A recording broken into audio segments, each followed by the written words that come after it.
नाम में भी बहुत बड़ा फर्क है।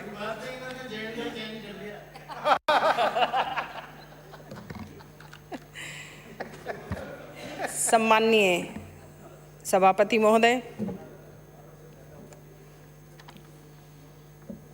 घनघोर बादल छाए तो थे, बरसे भी थे, बाढ़ भी आई थी, कुछ को बहा के भी ले गई, लेकिन अब वो बादल छटने लगे हैं, लोगों के मन से कोरोना का डर कम होने लगा है, जीवन फिर से पटरी पर आने लगा है।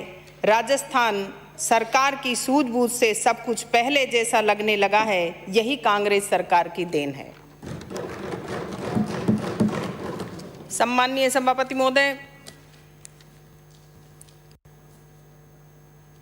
अभी जो राजस्थान के मुख्यमंत्री महोदय ने बजट पेश किया, ये तीसरा बजट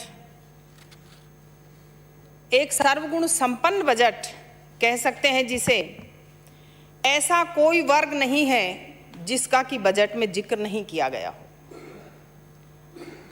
राजस्थान की जनता की मांगों को सुनकर पेश किया हुआ बजट है। हर व्यक्ति की आवाज को सुनने के बाद में बनाया गया बजट है। जैसे हर व्यक्ति ने ये लिख के दिया कि राजस्थान में पिछली सरकार ने हर महीने का बिल कर दिया था, साहब त्रस्त हैं 2 महीने में किया जाए, तो ये जनता की आवाज थी। धरती का कोई कोना ऐसा नहीं जहां सूरज की किरणें धूप ना जाती हो, राजस्थान का कोई वर्ग ऐसा नहीं जहां बजट का कोई हिस्सा नहीं जाता हो। सभापति महोदय, प्रदेश के सर्वांगीण विकास के आधार पर पेश किया हुआ बजट है। राजस्थान के सम्माननीय मुख्यमंत्री महोदय किसानों की, व्यापारी, उद्यमियों, युवाओं, महिला, मजदूर और हर वंचित वर्ग को इसमें टच किया गया है।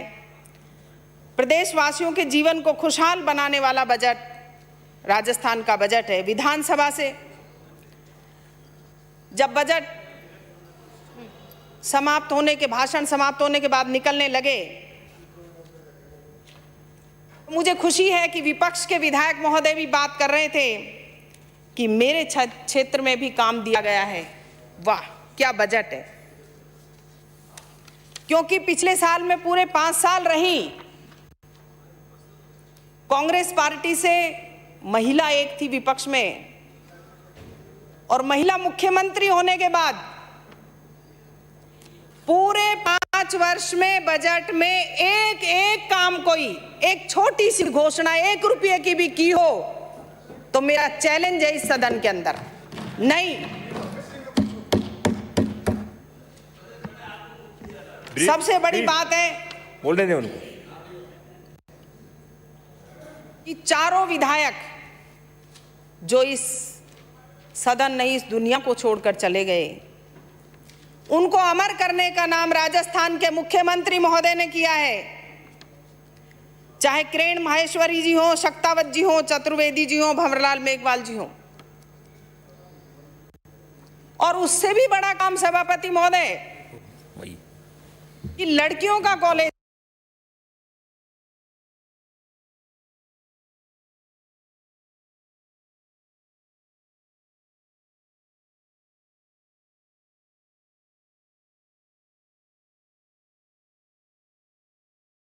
खोला है।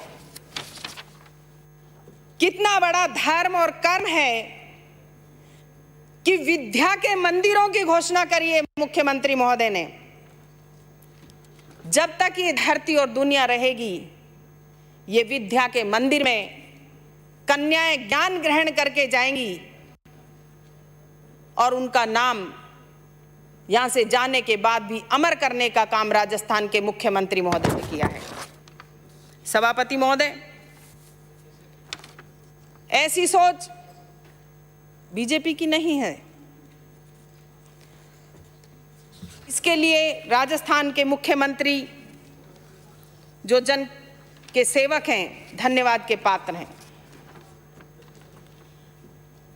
मेरे विधानसभा क्षेत्र में भी आज तक कभी ऐसा नहीं हुआ जितना कि मुझे अब कांग्रेस पार्टी की सरकार बनने के बाद में एक पिछड़े हुए क्षेत्र को काम मिला है। नारायणपुर पिछली सरकार में उप तहसील बना कांग्रेस पार्टी की में, फिर तहसील बनाया, एसीजेएम कोर्ट खोला गया, पर्सनल मंडी बनी, नारायणपुर में मंडी यार्ड बनाया। ईसरा का वास एक पीएससी स्वतंत्रता सेनानी, जो आजाद हिंद के स्वतंत्रता सेनानी थे उद्यमी राम जी, उनकी मूर्ति के अनावरण में सभापति महोदय पिछली सरकार के स्वास्थ्य मंत्री गए, कई सारे मंत्री गए और भाषण में घोषणा करके आए कि हम यहाँ पीएससी खोल देंगे। लेकिन पूरे 5 साल गुजर गए। वैसी घोषणा असत्य कर लो, झूठ बोल लो, कम से कम स्वतंत्रता सेनानी के नाम से तो झूठ मत बोलो। उसको साकार किया। ईसराकाबास में पीएससी खोली, हरसोरा आदर्श सीएससी, माची में बड़ा अस्पताल, स्वास्थ्य केंद्र, हरसोरा थाना, पशु उप केंद्र, और बानसूर की महत्ती आवश्यकता थी आज डिप्टी ऑफिस खोलना, बस डिपो, नई सड़कें बनाना, पानी की स्कीम, नारायणपुर में छात्रावास, नारायणपुर को उपखंड बनाना, एएन ऑफिस खोलना। बानसूर की जनता की तरफ से सम्माननीय मुख्यमंत्री महोदय का मैं कोटि कोटि धन्यवाद और आभार व्यक्त करती हूँ। धन्य है ऐसी सरकार जो हर वर्ग और हर क्षेत्र का ध्यान रखा गया है। कोई भी विधानसभा ऐसी नहीं है जो पिछड़ी हुई हो, विकास के पथ पर अग्रसर हुई हो। रामलाल जी, मंत्री बनना आप जैसे के दिल में लालच है और लोभ है। हमें तो सिर्फ और सिर्फ हमारे क्षेत्र के विकास का, काम का यही एक आकांक्षा और इच्छा है और उसमें अग्रणी है। पिछली सरकार में, पिछले बजट सत्र के तुरंत बाद संसार में कोरोना नाम की महामारी आई। पूरी दुनिया के चलते हुए पहिए रुक गए। मुझे आपकी सिफारिश की जरूरत नहीं है। आप लोगों का तो काम ही यही है खरीद फरोख्त करने का, और इससे बड़ा कोई काम भी नहीं है। और अरे बिकने वाले कोई और होते हैं, ये महिला मर्दानी बिकने वालों में नहीं है, आपको खरीदने वालों में है। आना है तो आ जाओ एक आध जना, मुंह मांगी कीमत दे देंगे आपको। राजस्थान ही क्या, जब पूरे भारत देश की अर्थव्यवस्था को कोरोना ने झकझोर दिया था, एक चुनौतीपूर्ण समय में प्रदेश के विकास के लिए संसाधनों में कोई कमी नहीं आने दी गई। राजस्थान पूरे देश में संकट के समय में एक उदाहरण रहा अपनी कार्यशैली के लिए और अपनी सुव्यवस्था के लिए। कुशल प्रबंधन रहा, चाहे भीलवाड़ा मॉडल हो, रामगंज मॉडल हो। देश ही नहीं, अंतर्राष्ट्रीय स्तर पर भी सराहा गया। अरे देश के प्रधानमंत्री जी ने भी सराहा, आपको शर्म आ रही है सराहने में? मुख्यमंत्री जी ने खुद वीसी के जरिए, वीडियो कॉन्फ्रेंस के जरिए प्रत्येक राजनीतिक दल, पक्ष विपक्ष, धर्मगुरुओं, सांसदों, उद्योगपतियों, चिकित्सा कर्मियों, मीडिया बंधुओं से, पुलिस कर्मियों से, प्रशासनिक अधिकारियों से, कोई वर्ग ऐसा नहीं था जहां बात नहीं करी हो। सैकड़ों बार वीसी से जुड़े रहे, पूरे राजस्थान का ध्यान रखा। एक अपने परिवार की तरह कोरोना काल में मुख्यमंत्री महोदय ने एक सुव्यवस्थित व्यवस्था की। नए नए जांच केंद्र खोले गए, कोई भूखा ना सोए। जिस मजदूर ने, जिस किसी ने भी राजस्थान की सीमा में प्रवेश किया, उसकी पूरी व्यवस्था की गई। उसको जहां से आए थे वहां तक भेजने की, यातायात की व्यवस्था की गई, खाने और पानी की व्यवस्था की गई। माननीय सभापति महोदय, माननीय सदस्य कह रहे कोरोना काल में ऐसा हो गया। अरे ऐसा तो देश के प्रधानमंत्री जी ने करी थी व्यवस्था। बेचारे ट्रेनों में मर गए, सड़कों पे चल रहे हैं, कोई व्यवस्था नहीं थी, सिर्फ और सिर्फ घोषणा थी। यहाँ का इतिहास उठाकर देखें। कह रहे थे अभी कुछ माननीय सदस्य कि कांग्रेस के कार्यकर्ताओं को किट दिए गए। मुझे ऐसा लग रहा था जो विधायक कोटे से किट दिए गए हो या सरकार की तरफ से दिए गए हो, किसी भी किट पर किसी का फोटो नहीं था, हाथ का निशान नहीं था, किसी एमएलए का, मुख्यमंत्री का फोटो नहीं था। और आपको ये पता ही नहीं है कि बांटे किसने थे। बांटने की जिम्मेदारी दी गई थी गांव के पटवारी को, ग्राम सेवक को, सरपंच को, बीडीओ को, तहसीलदार को, थानाधिकारी को, सभी ने बांटे थे और उस पर किसी की मोहर नहीं लगी हुई थी। मुझे खुशी है कि बानसूर में जब किट बांटे गए तो बीजेपी वाले कार्यकर्ताओं ने खुद ने भी बांटे और ये कहा मुझे फोन करके कि मैडम आपका धन्यवाद है कि आपके किटों पर किसी की फोटो नहीं है, हमें बांटते हुए शर्म नहीं आ रही है। और फिर कहते हैं कि ऐसा है। आपको ज्ञान ही नहीं है, इसका मतलब आप घर पे बैठे थे, कोरोना काल में घर पे बैठे थे। राजस्थान सरकार की जो कड़ी पंचायत राज की थी उसने सारा काम किया था। कांग्रेस का कोई भी किट बता दो सही है, बिल्कुल मेरे किट की फोटो डाल दूंगी आपको। राजस्थान वो आपने छपवा के करा होगा, ये काम ही आप लोगों का है, बीजेपी वालों का। एक विशेष कोविड पैकेज की घोषणा की गई जो राजस्थान के मुख्यमंत्री ने की है, वो सराहनीय है। इससे निराश्रित असहाय मजदूर परिवारों को फायदा मिलेगा। शहर में इंदिरा गांधी शहरी क्रेडिट कार्ड योजना घोषणा की गई। 5 लाख जरूरतमंदों को 50,000 रुपये ब्याज मुक्त ऋण मिलेगा। सभापति महोदय, मैं कहना चाहूंगी, सभापति महोदय, प्लीज सभापति महोदय, ये जो प्रोपेगेंडा करना आता है ये बीजेपी के नेताओं को बहुत अच्छा करना आता है। आज तक इतिहास में कोई बता दे कि कांग्रेस के नेता ने किसी तरीके का झूठ बोला हो। अभी बार बार राहुल जी का नाम क्यों लेते हैं? क्योंकि वो सत्य बोलते हैं। उनको नाटक करना नहीं आता, उनको रोना नहीं आता, उनको झूठी घोषणाएं करना नहीं आता। कहां गए अच्छे दिन? कहां पड़े? कहीं मिले क्या? आपके थैले में मिले क्या? या आरएसएस के संघ के उस कार्यालय में मिले हैं क्या? अच्छे दिन आने वाले हैं क्या? जनता त्रस्त है महंगाई से, कहां है? अभी करवाऊंगी, 2 मिनट रुको। लघु उद्योगों को संबल देने के लिए मुख्यमंत्री ने लघु उद्योग प्रोत्साहन योजना का दायरा बढ़ाया। प्रदेश में युवाओं के लिए उद्योग स्थापित किए।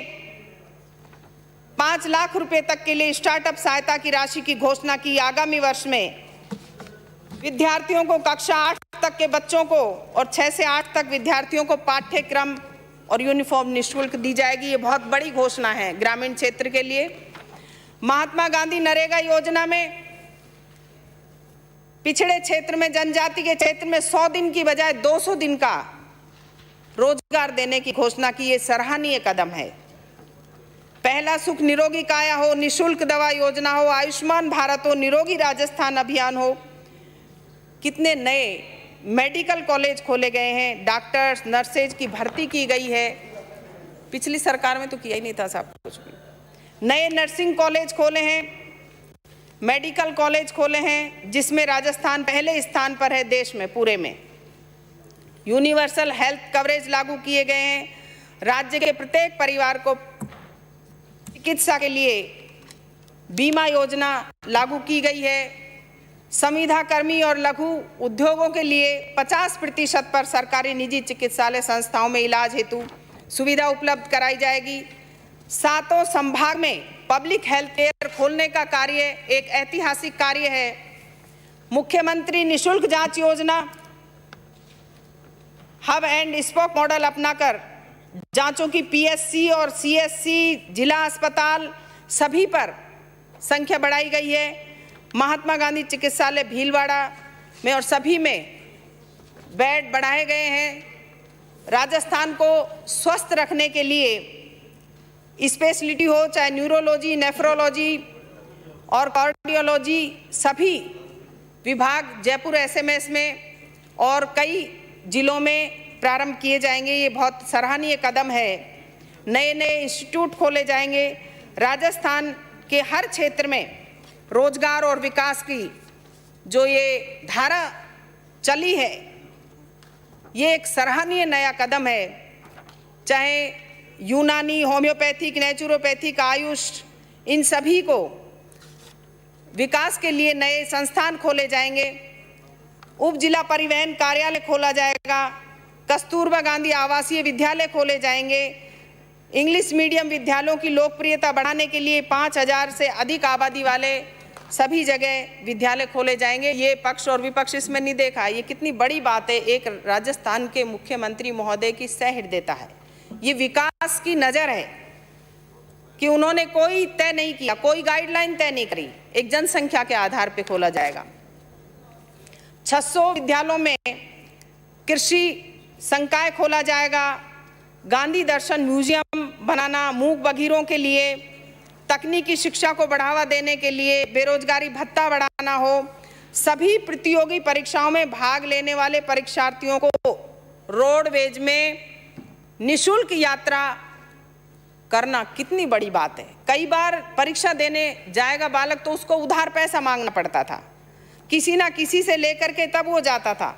लेकिन राजस्थान के युवाओं को एक ये तोहफा है, क्योंकि युवाओं के लिए भर्तियां खोलना और राजस्थान के युवा के लिए, युवा के विकास के लिए, युवा के हित में सोचना एक बहुत महत्वपूर्ण है। खेल को महत्व दिया गया जिससे कि युवाओं को रोजगार मिल सके। मेजर ध्यानचंद स्टेडियम योजना हो। इस तरह की ये योजनाएं सिर्फ और सिर्फ कांग्रेस पार्टी की सरकार ही कर सकती है। बाकी पिछली बार ढूंढी पीटते थे कौन सी दीनदयाल उपाध्याय योजना, उसमें कनेक्शन होंगे। योजना का बहुत बड़े कैंप लगा दिए और उसमें रिजल्ट क्या निकला? 0। मेरे भी करवा देते बानसूर में एक आधी तो आपको धन्यवाद दे देते। चाहे हर पंचायत स्तर पर पशु चिकित्सालय खोलना हो, मोबाइल वेटनरी हो, गौशालाओं को आधी दर पर सरकार बिजली में छूट देगी। उद्योगों को बढ़ावा दिया गया। नए नए आयाम दस्तकारों, बुनकरों, कुटीरों और दिल्ली की तर्ज पर जयपुर में भी हाट बाजार को विकसित किया जाएगा। स्वरोजगार के लिए बिना टेंडर के ही विभिन्न विभागों में चयनित कार्यों को युवाओं को दिया जाएगा। प्रोफेशनल कोर्स में प्रवेश के लिए छूट मिलेगी युवाओं को। मुख्यमंत्री अनुप्रति कोचिंग योजना, जो बच्चे इस योजना के तहत कोचिंग करना चाहते हैं अपनी परीक्षा में सफल होने के लिए, तो उनको कोचिंग की सुविधा भी राजस्थान के मुख्यमंत्री ने बजट में व्यवस्था की है। जो पिछला बजट था उसमें भी, और ये कह रहे नहीं हुआ, हमारे यहाँ तो सारी चीजें चालू हो गई हैं। किस तरीके से नहीं हुआ है? सिर्फ इनको, बल्कि कोरोना काल में जब सब चीज बंद थी लॉकडाउन में, फिर भी ऐसी व्यवस्था रही, कम से कम उसकी तो सराहना करनी चाहिए थी। पिछड़े क्षेत्र में 8 नवीन एकलव्य मॉडल रेजिडेंशियल स्कूल स्थापित किए जाएंगे, जिससे कि आदिवासी क्षेत्र में शिक्षा का एक अलग जगाने का काम राजस्थान के माननीय मुख्यमंत्री महोदय ने किया है। 7 राजकीय अंबेडकर छात्रावास भवन बनाए जाएंगे। उससे SC, ST, OBC, माइनॉरिटी सभी को फायदा मिलेगा। सभी के अलग अलग छात्रावासों की जो घोषणा की है, देवनारायण योजना में हो, वृद्धजनों के लिए चाहे वृद्धावस्था पेंशन करी हो, छात्रवृत्ति को बढ़ाना एक ये सराहनीय कदम है। आंगनवाड़ियों को नंदघर योजना में शामिल करना, इंदिरा महिला शक्ति, महिलाओं को समस्याओं के समाधान के लिए काउंसलिंग केंद्र खोले जाएंगे जिला मुख्यालयों पर, ये भी सराहनीय काम है। और सैनिकों की वीरांगनाओं और अविवाहित शहीद सैनिकों के माता पिता के लिए वर्तमान में जो मानदेय था उसे बढ़ाया गया। ये एक बहुत ही सराहनीय कदम राजस्थान के सम्माननीय मुख्यमंत्री महोदय का है कि 3 लाख से बढ़ा करके 5 लाख की FD उनके आश्रितों को, माता पिता के लिए जो की गई है बजट के अंदर, ये सराहनीय है। पूरे राजस्थान के लिए जो सैनिकों को ये सम्मान दे करके माननीय मुख्यमंत्री महोदय ने दिया है, ये बहुत ही एक सराहना और देश के ये भी दर्शाता है कि देश हित के लिए भी सम्माननीय मुख्यमंत्री महोदय ने पूरे राजस्थान के शहीदों को, माता पिता को सम्मान देने का काम किया है। स्वतंत्रता सेनानियों के लिए भी जो राशि 25,000 थी वो 50,000 की गई। सभापति महोदय, क्या सैनिक कोई एक के होते हैं? कम से कम इसकी तो सराहना करते हैं कि माननीय मुख्यमंत्री महोदय ने स्वतंत्रता सेनानी और सैनिकों के लिए भला काम किया है। लेकिन नहीं, सिर्फ और सिर्फ राजस्थान की सरकार का, पिछली सरकार का गिनाने के लिए इनके पास कोई काम नहीं है सभापति महोदय कि एक काम को गिनवा दे। सिर्फ और सिर्फ कहेंगे तो भारत सरकार ने ये काम किया। पेयजल से जोड़ना हो, चाहे सड़क योजना से जोड़ना हो, नवीनीकरण हो, जनजाति क्षेत्र को हो, शेखावाटी को हो, किसी भी महान पुरुष और देवी देवता, राजा रानी, दुर्ग, पहाड़, छतरी, ये सारी चीज़ों को वापस से चालू करना, जो पिछली सरकार ने मिडवे जैसे संस्थाओं को बंद कर दिया था, आरटीडीसी को, ये वापस से राजस्थान सरकार ने चलाने का अभी घोषणा करी है। और सभी के लिए, सभी महान पुरुषों को सम्मान देते हुए, देवी देवताओं को सम्मान देते हुए जो ये किया गया है, जो पिछली सरकार ने दरकिनार कर दिए गए थे, ये राजस्थान की संस्कृति को जिंदा रखने का, राजस्थान की संस्कृति को साबित रखने का एक नया काम किया है। और अपराधों पे रोक लगे, इसलिए नए नए चौकी खोलना, थाने खोलना, सीओ ऑफिस खोलना, ये मुख्यमंत्री महोदय ने एक अनोखा काम किया है। प्रशासन शहरों के संग जो कैंप लगाए जाएंगे और जो शहरों के संग, गांव के संग में जो कैंप लगाए जाएंगे, उसमें पट्टे दिए जाएंगे, ये भी सराहनीय कार्य है। और उससे भी बड़ा काम पहली बार सभापति महोदय बजट में हुआ है कि पंजीयन में कोई भी स्टाम्प ड्यूटी नहीं बढ़ाई है। सभापति महोदय, ये राजस्थान में ऐतिहासिक कार्य है कि किसी पर भी स्टाम्प ड्यूटी या पंजीयन, कोई फीस, किसी तरीके की सरकारी कर नहीं बढ़ाया गया है। और पोती और दोती के लिए जिसको फ्री में, ये एक ऐतिहासिक कदम है सभापति महोदय, जो कि राजस्थान की सरकार के लिए सराहनीय है। ग्रामीण बसें पिछली सरकार ने बंद कर दी थी। आए दिन लोग जीपों में गांव में लटक लटक के जाते थे, दुर्घटनाएं होती रहती थी। तो उसके लिए अब ग्रामीण बसों को चलाना बहुत ही राजस्थान सरकार का सराहनीय काम है। और हर वर्ग में नौकरियां कितनी खोली, एमबीसी में ही 24,000, 25,000 और कितनी हजारों अब नौकरियां नई युवाओं को देने वाले हैं।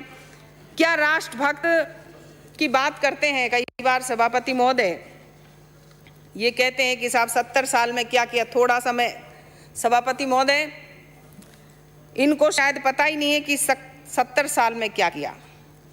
इस भारत देश को आत्मनिर्भर बनाने में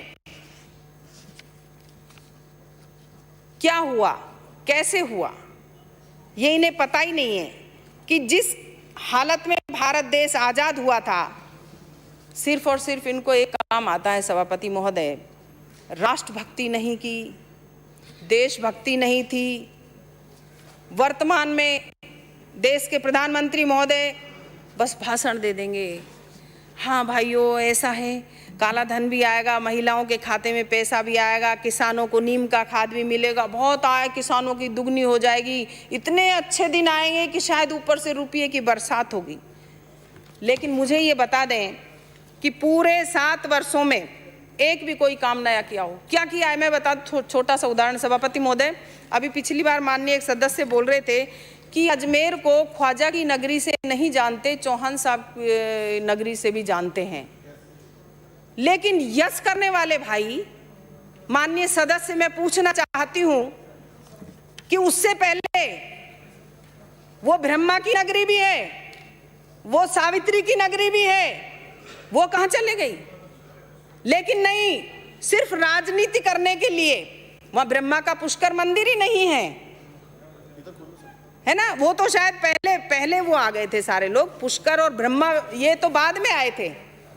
तो इतना नहीं है, सिर्फ और सिर्फ राजनीति करने के लिए कि हम किस तरह से देवी देवता, अरे देवी देवताओं को तो तुम भूल गए। राम, अब राम के नाम पे चल दिए। अरे कैसा कोई हृदय है क्या जिसमें राम नहीं हो? मुझे वो बता दे कि नहीं है राम, कहाँ पर नहीं है? हर बात में कर देते हैं जिक्र। ये जब भारत देश आजाद हुआ, अंग्रेजों की दास्ता से मुक्त हुआ, खाकी नेकर अंग्रेजों की पुलिस की तरह लोगों पर जुर्म ढाने के लिए बदनाम थी। स्वतंत्रता सेनानियों के तिरंगे के जनगणना का विरोध करते थे खाकीधारी। सभापति महोदय, भारतवासियों को अंग्रेजों के काल में सिर झुकाकर चलना पड़ता था। कोई अपनी मर्जी से बोल नहीं सकता था। अगर अपने अधिकारों की बात करते तो उन्हें ठूस ठूस कर काल कोठरियों में, अंधेरों में भर दिया जाया करता था।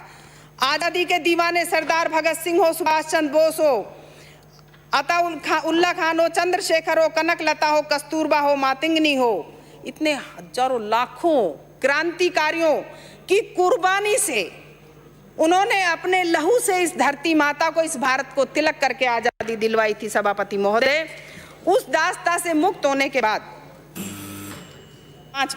5 मिनट अभी 70 साल का थोड़ा सा इंकशाफ दे देती हूँ।